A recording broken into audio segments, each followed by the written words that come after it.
Good morning. This is Sandy Conkar. Welcome to survivingthediagnosis.com, along with Peggy Mangan. Good morning, Peggy. Good morning, Sandy, and everybody out there that's watching. Yeah. Uh, I'm founder of caregiversanity.com, and Peggy and I co-host our Google Hangouts every Monday morning at 10 a.m., bringing together the patient side of a diagnosis along with my side of it is with the caregivers, and that's family caregivers, friends, anyone that's affected. And that's really one of our main message is that we're all surviving the diagnosis and that it's happened to all of us, not just the patient or the person who's been diagnosed. And we bring everyone together to empower conversation or to enhance conversation, to even start conversations. And typically with the really heavy subjects, because from a caregiver standpoint, we try and um, help the patient the best we can and focus on the patient. And typically we forget about the emotions that we're going through, and Peggy and I refer to them as the roller coaster of emotions, because one day you can be up, everything's going good, you're focused, you're having a good day. The next day you're down in the trenches and it's very challenging. You have emotions such as anger, fear, helplessness, hopelessness, all of the above. So typically around 10:30 each Monday morning, we begin to tap.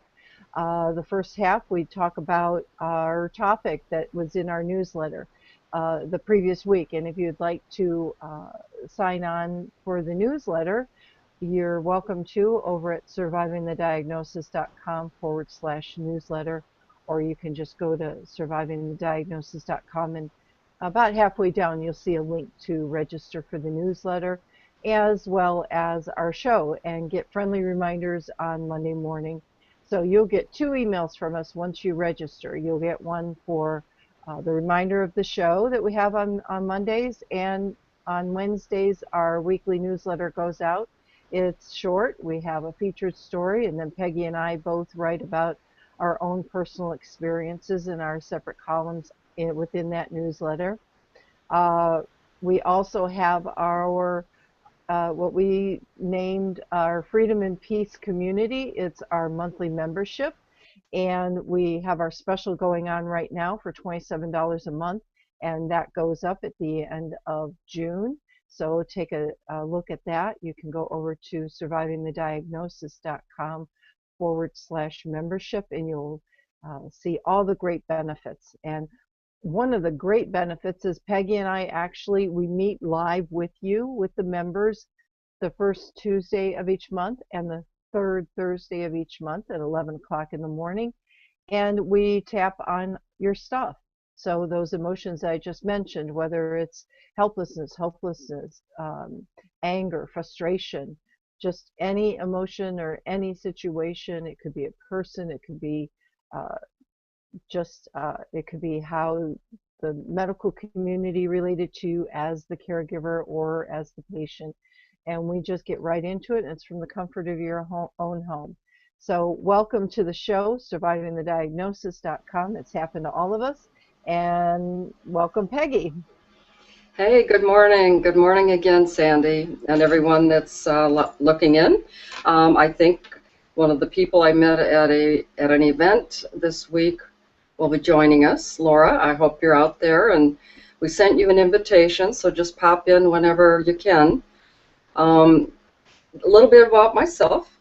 I'm a 2 times cancer survivor, and it's been about 9 years. Originally, I was not supposed to be here, but this is all good stuff. So Sandy and I, as she said, came together to let the patient and the caregivers know that they're not alone. They both have the same emotions. Also, we're going to try to connect with healthcare caregivers, professional caregivers. They also suffer from losses and the trauma of their patients being so sick and what they go through. We would like, if you are a professional caregiver, we would like for you to come on and tell us your story. And we do tap a lot about all the issues that you'll go through. And anonymity, I know, is very important. And you won't have to be on camera if you don't want to be.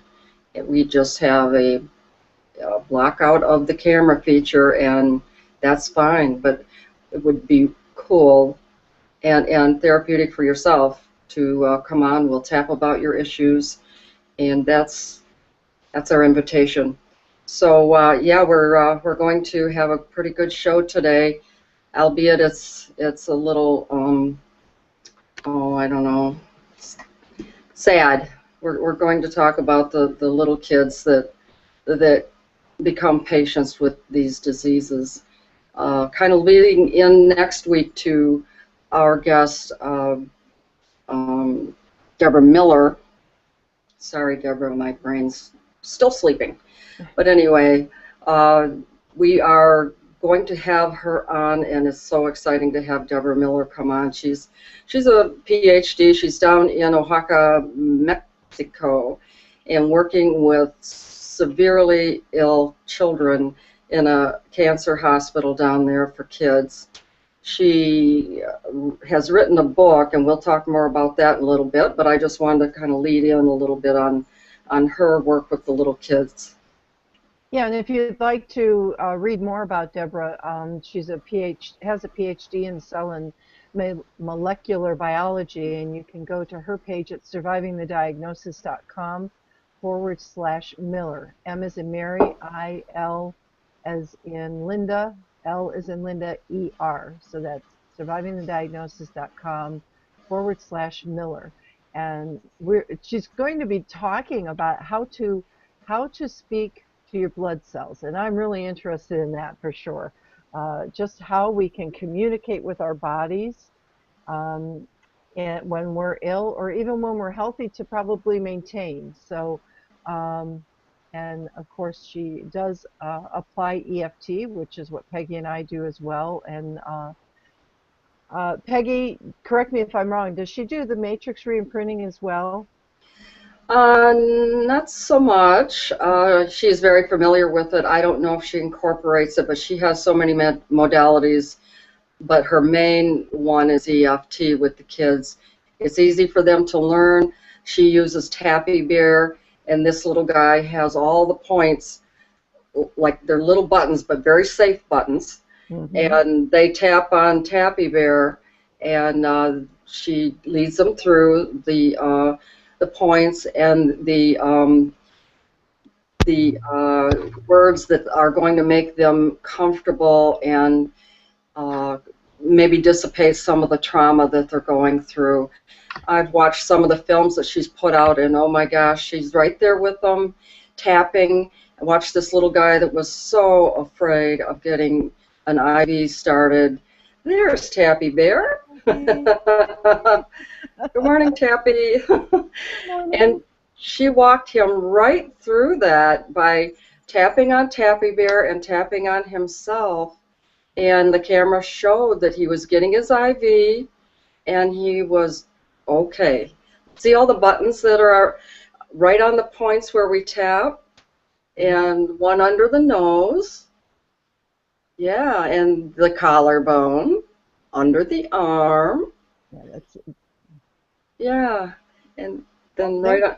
There it is. Yep. yeah. Okay. This is actually the liver point Yeah, it is. that we don't do too often. I mean, I would recommend. I mean, it's on our chart, that our tapping diagram chart, because it's one of the original points. It's just when you're in a group setting or on video, it's a little for women anyway, because it's underneath the breast, and so it's not the easiest point to get to. But so No, but it's really good for anger, isn't it, Sandy? it is definitely, yeah. And the other thing is that you could, when I was doing my when I do my kinesiology, you can actually rub across there underneath the breast point there, and that's usually tender, and that just helps stimulate the liver point. But there is a tapping point there, but the tapping points are on his body, Obviously, they don't have any on their hands, but that's okay. I He's talked going. to Till Schilling, the man that developed this guy, and he said they were hard to stay on the hands, so they didn't want to put any little child in danger of swallowing one of those that may have come off. Yeah, but you know what? I mean, it's good to know all the original tapping points. Uh-huh. And again, those are on on our diagram. But you know, the face and body, and actually these are the points that we do use on the show. Right, And right. within our membership, you know, our empowerment sessions. And then he did add the top of the head point. And that's not an original point, but that was one that was brought into the mix, because I'm trying to think, and unfortunately I don't remember the doctor's name um, that I was listening to, but he said this point here on the top of on the top of the head, it stimulates all the meridians.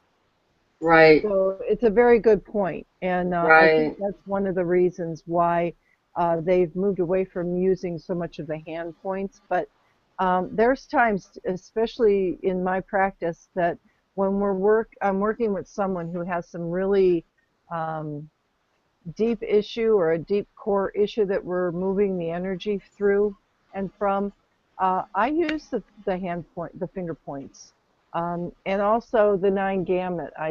I still use that a lot. And Right. I know you use it in Matrix. Oh yeah, all the time. I don't do a Hmm. session without it. But Um, Tappy is, you know, this is the original Tappy Bear, and there's other ones out there that people can Google or, you know, look for.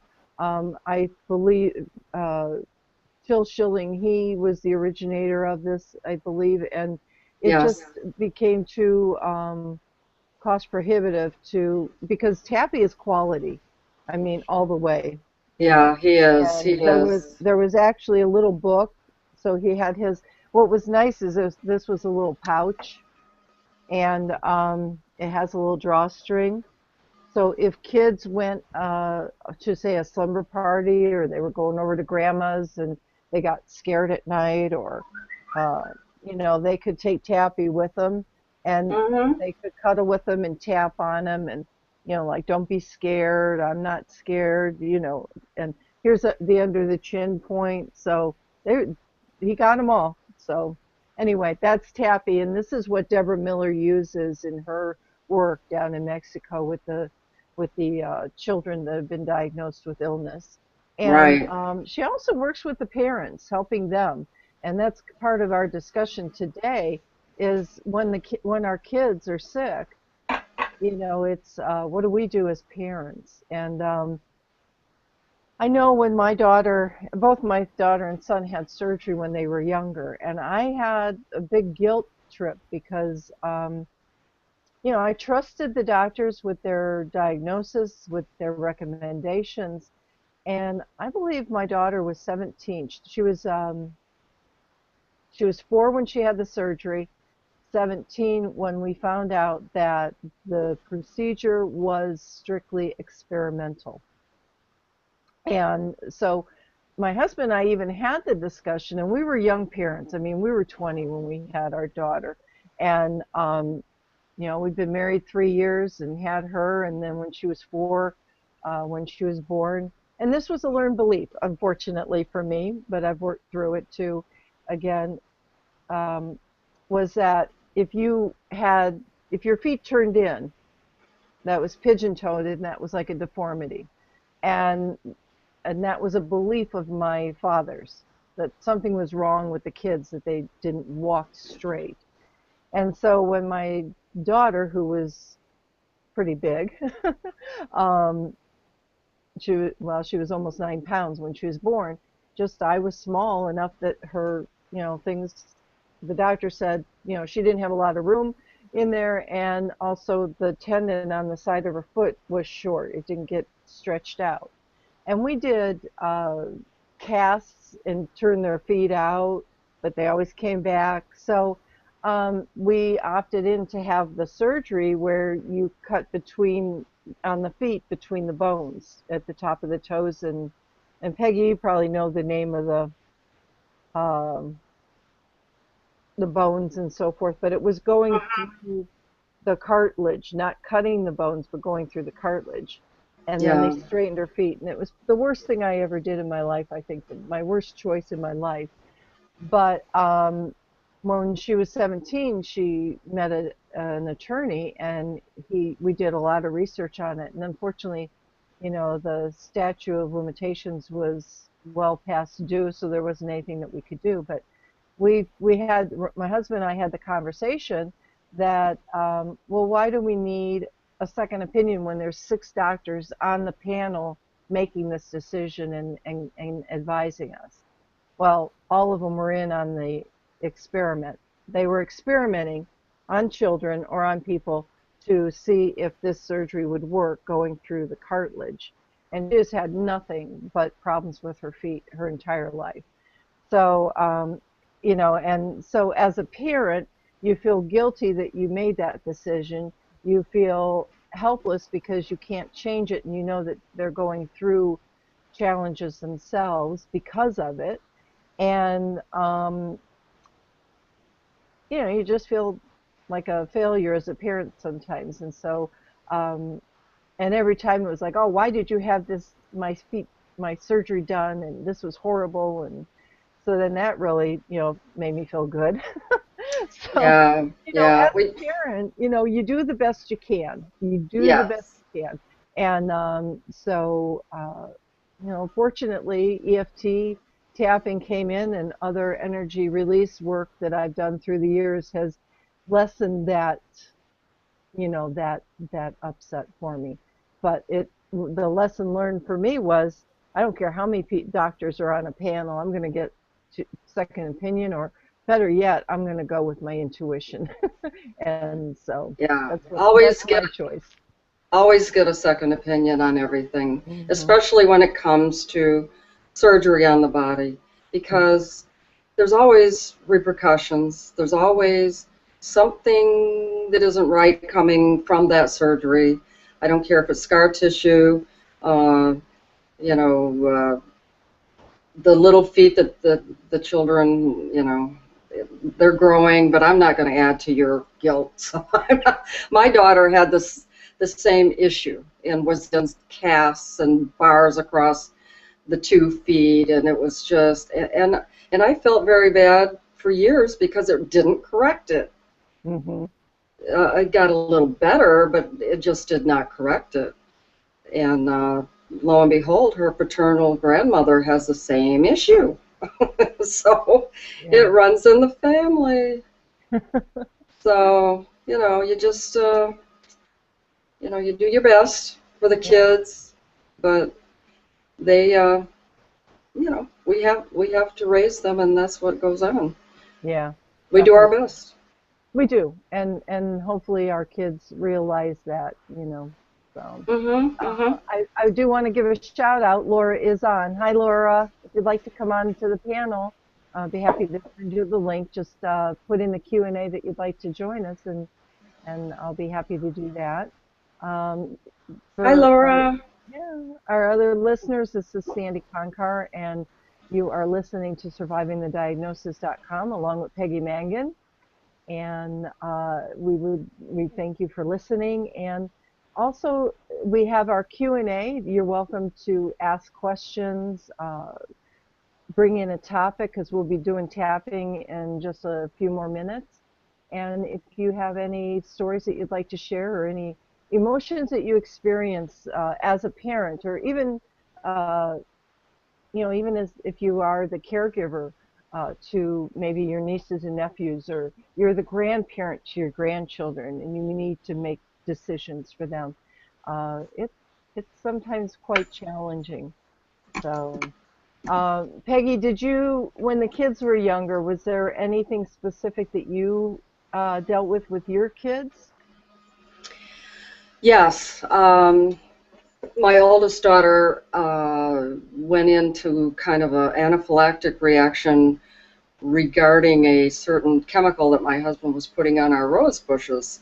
Mm. It has since been banned, but here we were in the front yard where he was dusting. It was a rose dust, and Christine was in the front yard. She and I were playing while he was doing the gardening, and all of a sudden I hear her wheezing, and her little face was getting uh, puffy and red and blotchy.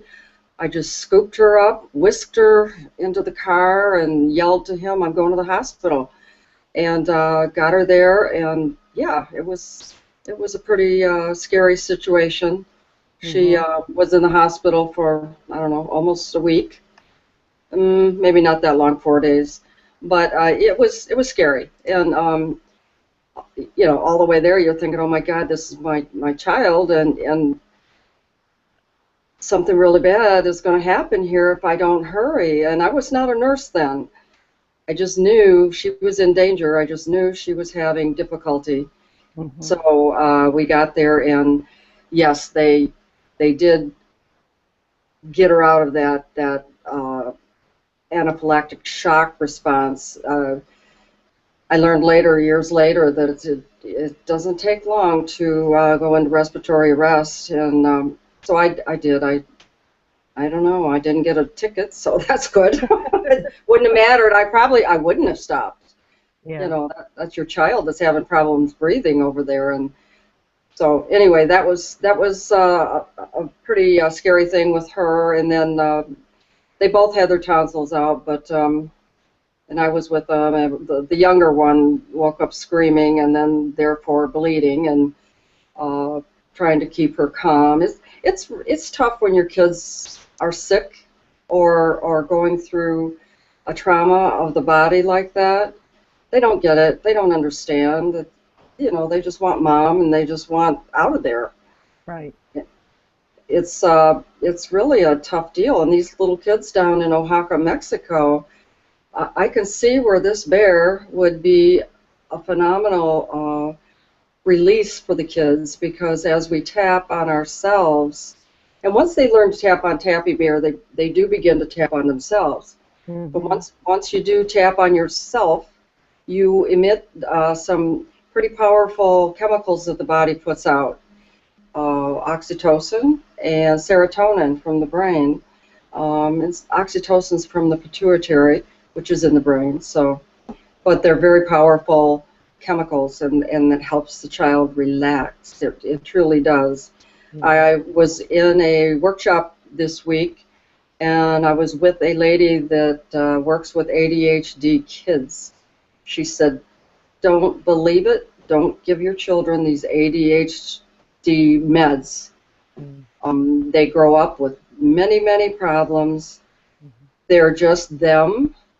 And I have said this so many years. My nephew was put on these drugs, and it just changes the child. We're all our own unique, separate self. Right. Every single person is a unique, separate self. And when a child doesn't fit into that square peg or the round peg with his little square body, they wanna fix them so they all look like little square bodies or little Right. round bodies. Yeah. And I firmly, and people can take exception to that if they want to. You can write me at Peggy@survivingthediagnosis.com. I can give you the resource that I learned this from, and she's an expert in the field, works with these children all the time. Yeah. So, But just as a little bit of a disclosure is that we don't treat, diagnose, or prescribe. And if your child is on a medication like that, our advice is just educate yourself and then have that discussion with your with your physician physician. for sure. And thank you, Sandy, for mentioning that. And that's okay Um, because I mean, I'm right there with you. I used to work in the schools, in the public schools, and I mean, there just was a line, 2, 3 times a day into the nurses' room, and they were just handing out the prescriptions, and I thought it was horrible. And I remember when my son, at one time, the math teacher didn't know how to handle him, and he was just a sixth grade kid that was a little rambunctious, yeah, and she didn't want to deal with him. And well, they did testing and everything, and I had a psychologist and the guidance counselor and the math teacher, and the psychologist tested him, And the test came back, and I looked at the psychologist and I said to her, I said, if this was your son, would you put him on this medication? And she says, well, I can't advise you of that. And I said, okay, then, mother to mother, if this was your son. And she said, no, I wouldn't. And so I looked at the guidance counselor and the math teacher and I said, well, there's your answer. I said, Yes, so they didn't like it, but it was like, tough. I'm the parent and I'm not putting my kid on, and the psychologist really didn't have a good argument. He was just a kid. So, it's, and I will personally go to the other side of it is if we could take and feed our kids nutritiously. And that was another thing that I had to work through. And I still, when I'm talking about it, I need to tap on it because I just think of the food that I fed my kids. It was, Velveeta cheese. It was white bread. It was, just all this processed crap. And all the chemicals that are in those foods are what is playing a havoc in all of our bodies. It's creating the obesity, it's creating the anger and the mood swings and all of this. Again, it's scientifically documented, and it's just unfortunate that the different companies, the chemical companies, are allowed to put Roundup in our crops and our seeds. I mean, it's not just the food. You got to think of the seed that goes into the ground, and you got to think of the dirt that's in the ground that is being used to grow these seeds, and it's just contaminating our food. And so I buy as much organic, and I can only trust so much that we're getting actually organic food. So I have my own vegetable garden. I buy heirloom seeds, and so you do individually, you do what you can do, and you educate yourself what's good for you. So again, not just diagnosing or prescribing or treating, but just bringing information to you, and so you can make healthy choices in your life, so you live a healthful life. So, but exactly. and you want to feed your kids healthy things, and so yeah, I still you know beat myself up sometimes when I think of the food that my kids grew up on. Oh, as do I, but we were doing the best we could. And it was, I remember this in my head, Wonder Bread fills bodies 12 ways. Duh. Mhm. Remember Mhm. that? Wonder Bread, it Yes. was white. Yes, Terrible definitely. bread. Mm. Terrible bread. But live and Well, learn. well, it's educating, and again, I I guess when I read something, I hear somebody speaking on nutrition and hormones, and I look at different people and what they're promoting and what they're talking about. Excuse me, and I listen to several doctors on the nutrition. It's Mark. I keep saying Harmon, but he's the actor. Um, uh, well, I apologize, but he does the sugar uh, detox from sugar, and he has Right. a PBS special. He's a doctor that's been promoting getting the refined sugars out of your body because he has said that the white sugars, and again, if you're eating starches and you're eating white flours, that turns to sugar in your body. The high fructose corn syrup is in the breads and certain foods. That is sugar, and it is 10 times stronger in the reaction on the brain through the chemicals as heroin and cocaine. That's your table sugar. That's the sugar that you make cookies with, and the cookie, so, but if you educate yourself on these things, then you can make, as a parent, educated decisions for you and your family as a Exactly. parent, so, and it took me a long time to get sugar out of my family's diet, and both my kids now, I mean, they're grown adults, so they have their choices, but they eat very little sugar. And my husband, every once in a while, we'll have a sugar fix, and we both feel lousy for a couple days. You know, so anyway, that was, as a parent, you're doing the best you can. And I think that that's where tapping can come in today, is that we're doing the best we can. We're educating ourselves the best we can and making those the best decisions. And Right, I also want to right. say that as a parent, if you're upset and you have a sick child, or you have a situation, if you start tapping, a lot of parents say, "Oh, I don't want my child to see me be upset," and I'm going, I think the other way. It's like, mommy's upset and I really am sad. And so if you start tapping, your kids are going to follow what you're doing because you train them. You quote unquote program them. You tell them no. You tell them what's safe, what is not safe. You tell them don't talk to strangers, and you tell them don't walk behind or in front of a moving car. You look both ways crossing a street. So you give them good advice as a parent, and they listen to you, and you are basically telling them the things to do in life that will help them develop and become strong adults and productive adults. And through that, if they see you tapping, that's a way of helping them release their fears and their tension around a situation. And when my daughter was going into surgery when she was 4, and I couldn't go beyond those doors when they took her into surgery, and the last thing you're hearing is, "Mommy, don't go. Mommy, don't stay." And it's like tearing your heart out. It's like, this is hurting. I want to go with her. Yeah, yeah. So, and Tap on that, Sandy. Keep tapping. oh yeah, yeah. It's, even though I'm the parent and hearing my child scream for me, and I can't go because the doors are closing, I deeply and profoundly accept myself. Yes. So we Yeah. can start tapping together.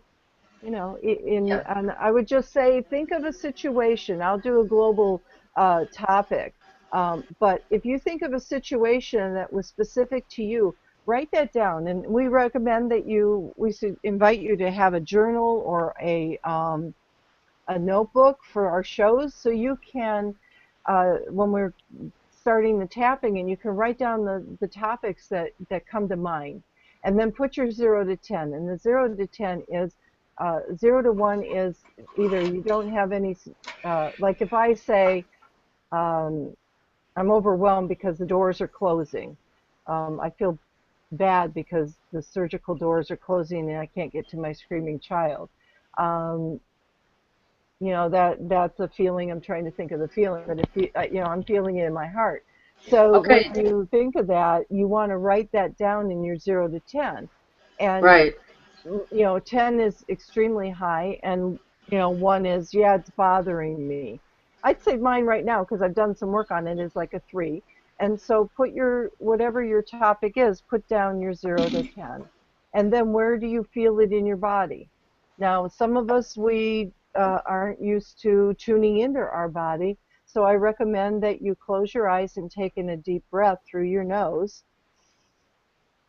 and hold it for a second or two. And on the exhale, just think to yourself, relax. Your shoulders are automatically, your body responds to that word, relax.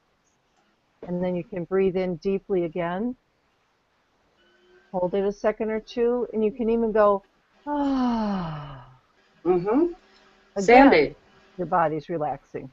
exactly. Why don't we do a tapping on this and Oh, show the yeah, folks? yeah, we will. Yeah, I'm just getting them ready to do the breathe, Okay. Okay. relaxing and tuning into their bodies, Okay. listeners. So let's Very good. breathe in again and relax. Okay. And now what I'd like you to do is I'd like you to close your eyes and just do a visual. Just kind of think of from the top of your head and just kind of scan your body and see where that tension is being held in your body. It could be overall in your body. Mine is in my heart right now. I can feel pressure in my heart. And just go down your body. And then just, you can either make a mental note or it's even better to write it down. And then if you can put an emotion to that feeling in your body, what would that emotion be? Mine is,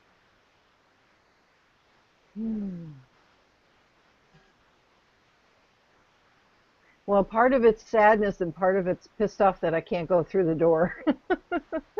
So I'm going to go with probably the pissed off because that's more what I am. And so I'm graphic, so I'm telling it like it is.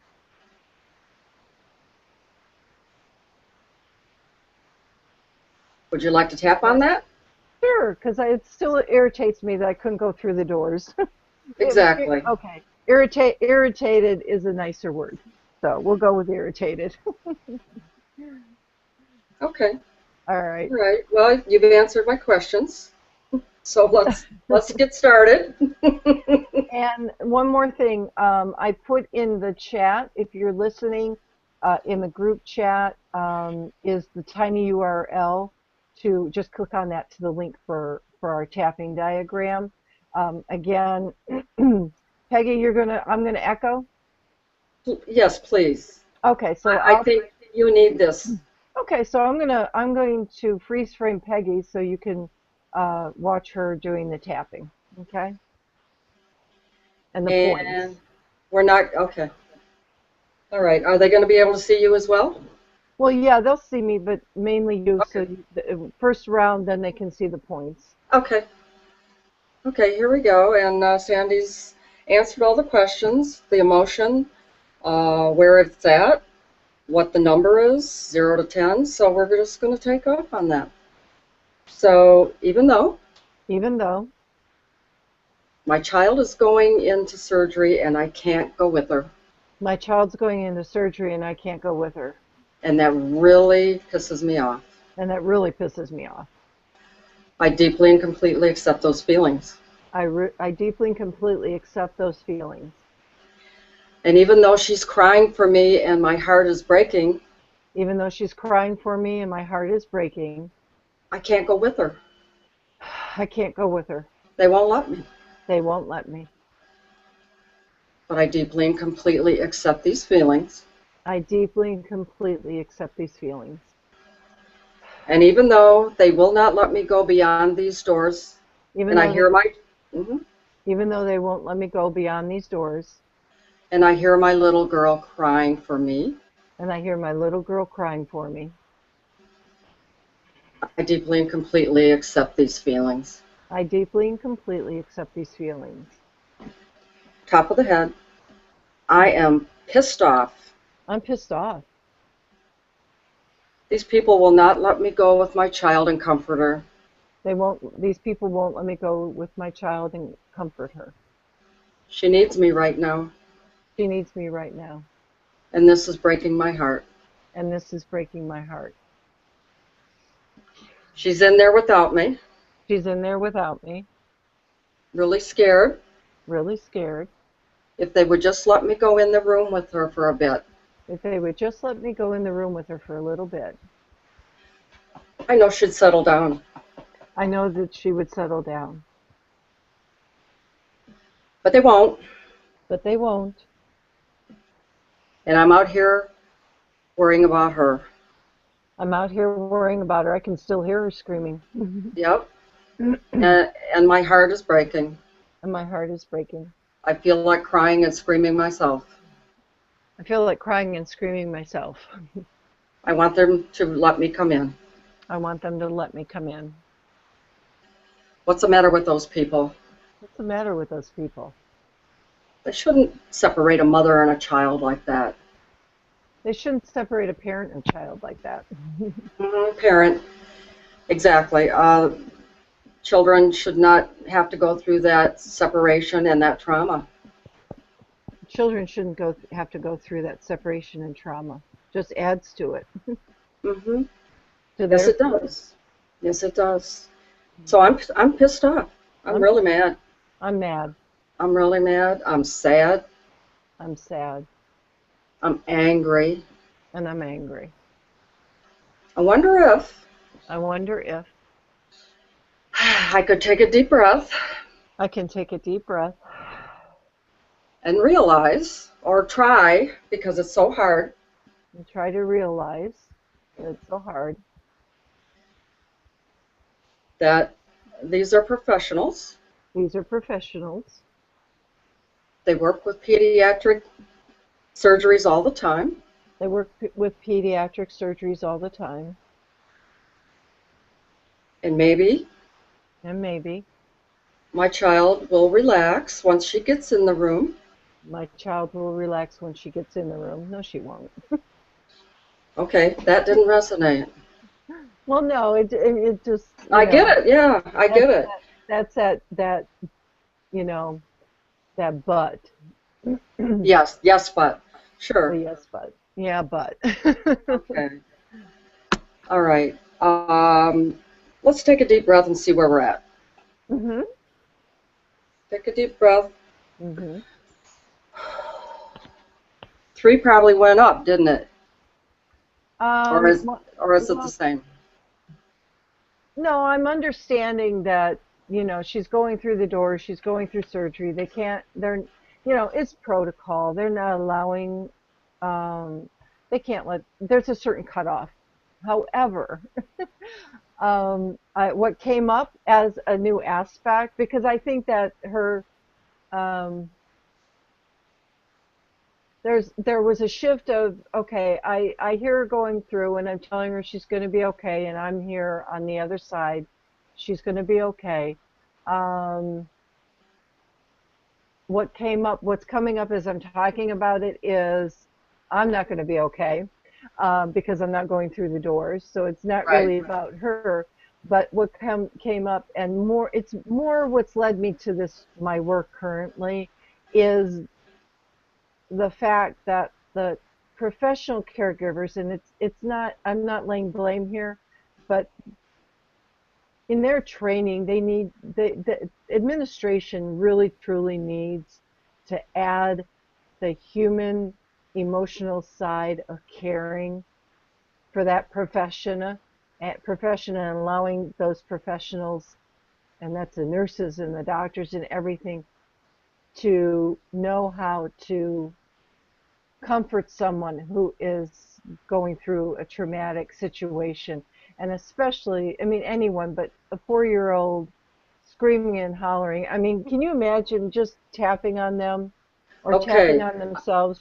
So Yep. that's where, so those are two aspects. And the one that's prominent right now is more of that the medical profession is not being taught how to emotionally connect and manage the emotional fear and trauma. So I will say, Peggy, the tapping around my being pissed off about not going, my daughter's going through the doors and I can't follow. I understand that, so that's been shifted. Okay. You But ready to? the new one is on the professional, and I don't know Yeah. if we want to go there today, but you know, I think we should.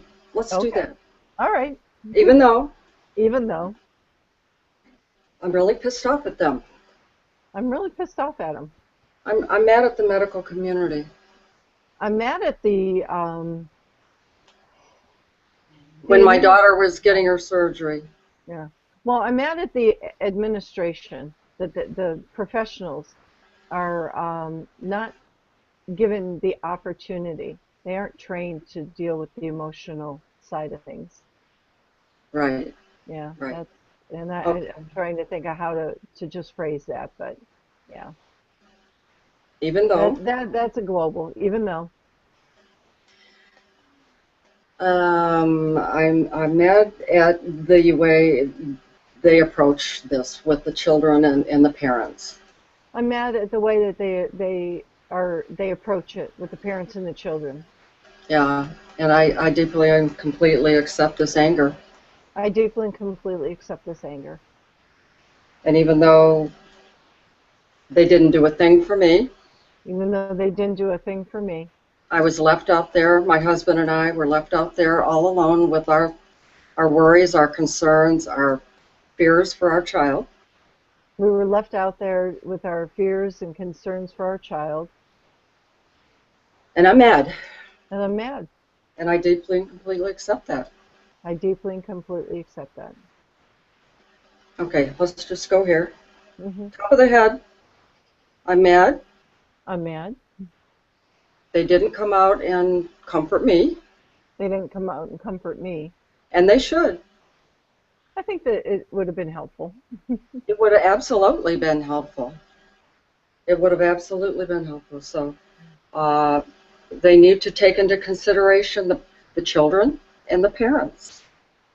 They need to find a new way to deal with the emotions of the parents and children. They need to find a new way, okay, to work with the children and the parents. Okay. That's my And mission. That's my mission. yes, it is. I'm totally in agreement with your mission, Sandy. Hmm. We're doing fine here. Hmm. Um, my child was 4 years old. My child was 4 years old.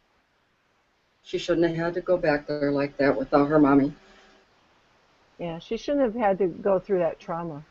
Yes, and I shouldn't have had to go through it either. Yeah, shouldn't have had to go through it. Hmm. So what if What if I can take into consideration I can take into consideration that that was 34 years ago?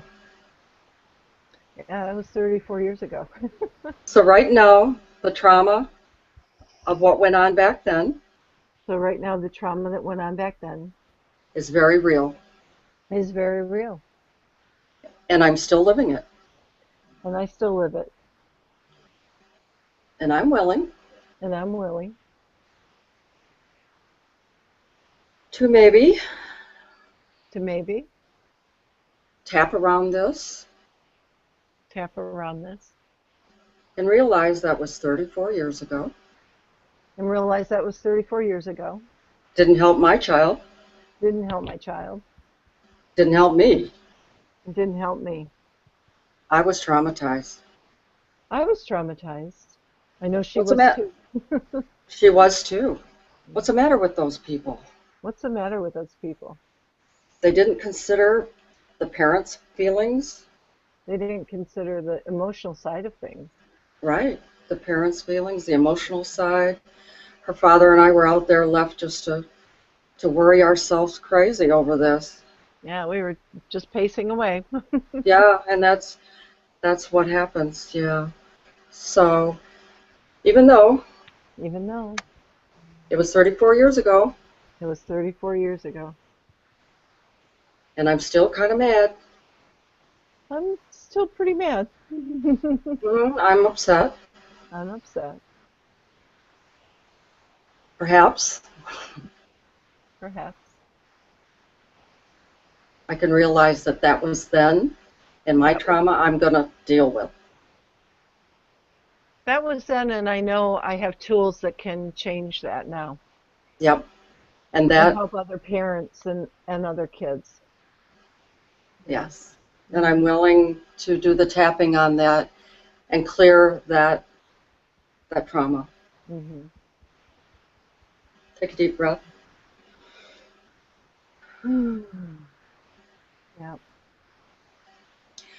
I think what we're dealing with is 34 years ago, it was awful. Yeah. That's when my children had their tonsils out.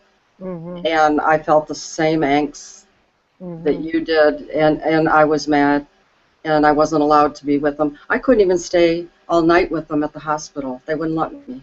Yeah. And I'm angry. Yeah. I And must and yeah, I must say, you're angry on that one. yeah, we have a lot of anger around that. Yeah. So I think you and I need to do some more tapping Yeah, I think so. sometime. Yeah, and I think what we can do is we have in our, just to mention our membership, we have videos that we just do tapping and on specific topics that our members can go in and they can listen to, and if they're feeling that emotion, you can download them to your phone. You can pick it up through the phone or your tablet. And if you're in the hospital and you're angry about something, you can actually begin to follow along and just tap on with with us. And once you learn tapping, you learn to do it yourself, and whatever you're thinking, your body knows exactly what it needs to be tapping on. And I think through Peggy's and my work here, even on surviving the diagnosis, that we're bringing to our listeners the opportunity to learn this modality and to help them through the traumas that you're experiencing. And even if you're sitting in the waiting room and you feel hopeless or helpless, that's what you want to tap on. In this moment, I feel hopeless. In this moment, I feel helpless, and just bring that intensity down. Now, like Peggy said, when I started out, I was a 3, and I did go up a little bit, but I continued to tap. And I want to invite you to make sure that if your number escalates, to continue to tap, don't stop. And if you become overwhelmed, if you don't know what to say, that's okay. Just continue to tap the points and bring that intensity down to the starting number or below that. So, because we don't want to leave you in a heightened state, we want you to come back down to at Oh, least where you started or and where below. are you? Where are you, Sandy? What's your Well, number?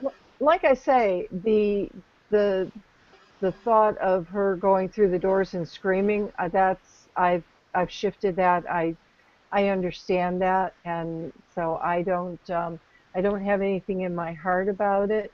But and then through the tapping, where I shifted to was the new aspect that came up, and that was around the just being upset that the medical community is not trained to deal emotionally with people. It's like, oh, everything's going to be okay. How are you? You're going to be fine.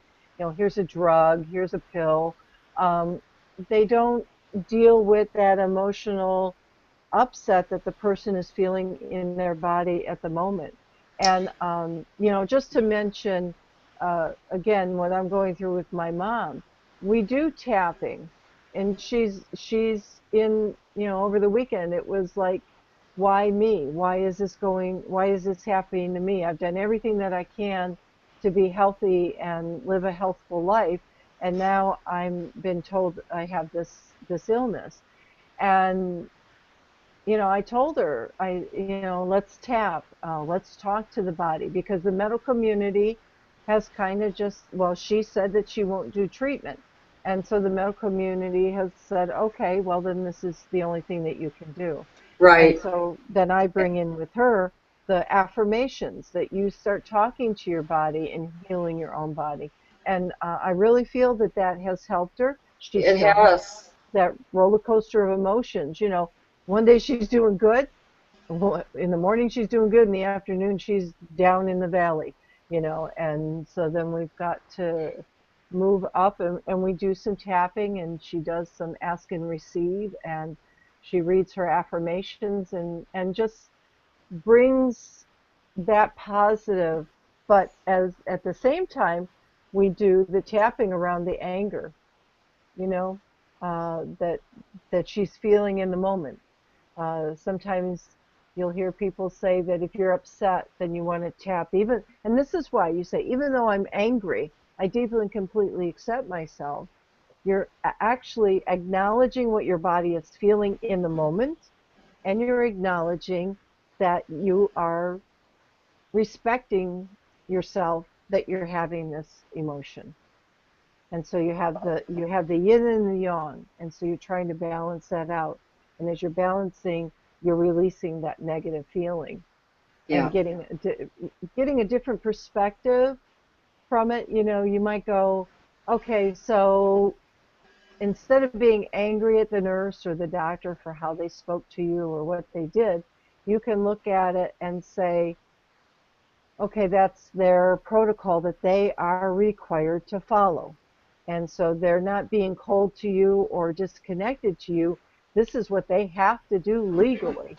And you But they as a can parent, do it kindly, though. They can do it kindly, and I agree with you yeah. totally with Hmm. your discomfort. I just Hmm. want to add that I Hmm. truly think that that would have been a matrix re-imprinting session for you. Yes. Yeah. This was an old trauma, and we were trying to. There's an advanced form of EFT, and it's called matrix re-imprinting, and I'm really upset that I'm leaving my co-host, and I know that it's still there in her heart. I know it is, and we didn't get too far. And I apologize to the people back there that are listening because I should have done a matrix from the get-go. I was with Sandy all weekend, and I went with her to see her mother. She does a fantastic job with her mother. Nobody is there helping her get over her losses of uh, mobility, of control over herself, over her household, the trauma of losing her health. Nobody's there. Sandy has been there, and I watched her all weekend work with her mother. It was phenomenal. So what I'm saying is, I think we should go about this next week. And nope, we don't have time. So we will work together off show and do a matrix re-imprinting because I felt that we just dropped the ball on you for you, and I'm Well, sorry. well, no, no, you didn't. I don't feel you did because what I feel is that we brought the intensity down. And yes, when we were tapping, Matrix came into my mind as well.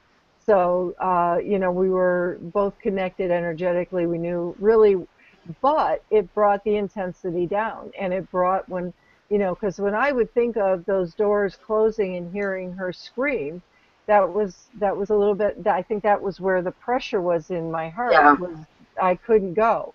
And so exactly. so when I think of that, um uh I don't have that same ache in my heart about it. So Good. yeah, I've shifted it, but yeah, a matrix would be awesome. Yeah. Actually, what we'll do is we'll record it, and Okay. so our members can look at it.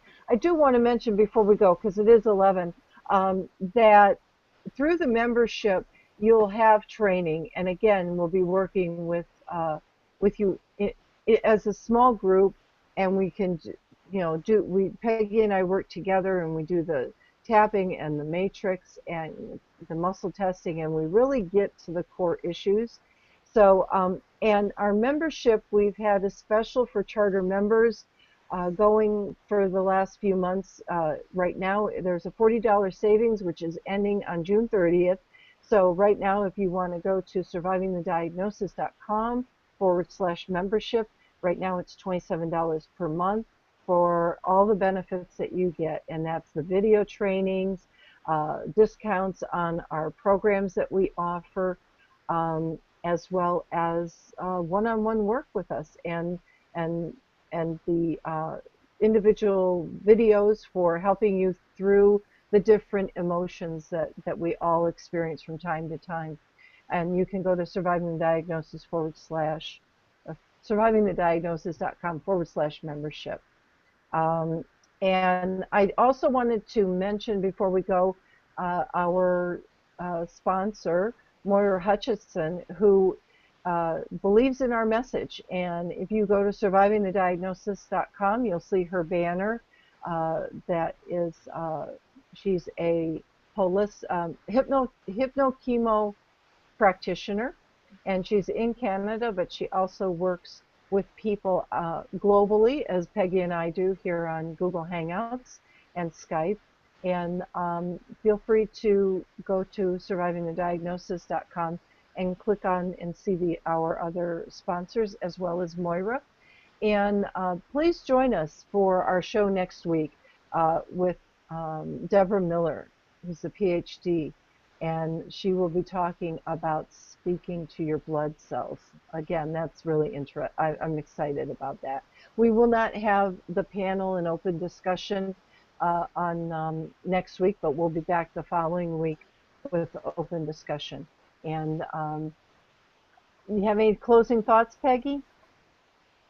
Um, no, just know that we're here for you, Okay. and you're not alone. And we've been through it. We're here to help you get through it. Yes, So definitely. we'll Yeah. see you next week with Deborah Miller. Yeah. And as always, we leave you with the message for the week that you are not alone and your dreams and your desires are always within you and within reach. And you can choose to live in freedom and peace. So have a great week, everyone. The replay will be up shortly, and we'll see you next week. Bye bye. Bye. Have a great week.